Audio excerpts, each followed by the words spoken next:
నమస్కారం friends, welcome back to our finance podcast.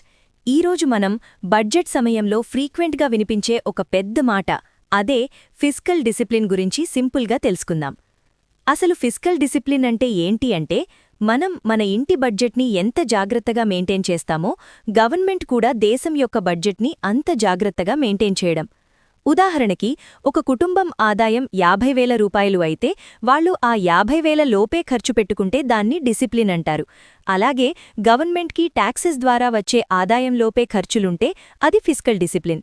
కానీ ఒకవేళ గవర్నమెంట్ ఆదాయం కంటే ఎక్కువ ఖర్చు పెడితే దాన్ని ఫిస్కల్ డెఫిసిట్ అంటారు. అప్పుడు ఆ ఎక్స్ట్రా డబ్బుల కోసం గవర్నమెంట్ అప్పులు చేయాల్సి వస్తుంది, లేదా కొత్త నోట్లు ప్రింట్ చేయాల్సి వస్తుంది. ఇలా చేస్తే ఏమవుతుందంటే దేశంలో ధరలు విపరీతంగా పెరిగిపోతాయి. దాన్నే మనం ఇన్ఫ్లేషన్ అంటాం. మరియు ఆర్బీఐ వడ్డీ ధరలు పెంచాల్సి వస్తుంది. దీనివల్ల మన ఈఎంఐలు పెరుగుతాయి.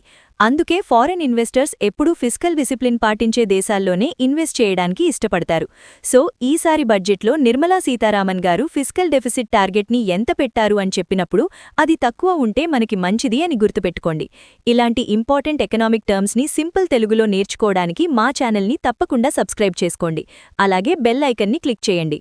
Note: this content is for educational purposes only. I am not a SEBI registered advisor. Please consult your financial advisor before making any investment decisions.